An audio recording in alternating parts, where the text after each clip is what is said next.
Итак, какую тактику выберем? Предлагаю играть как испанцы, в атакующий футбол.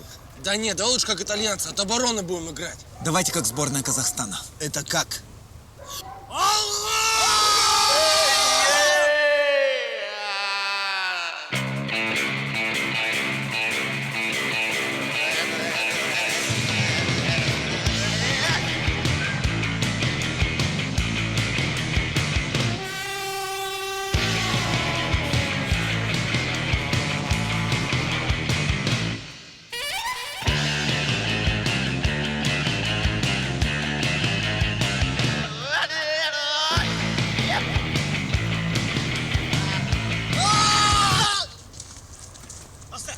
Всем салем!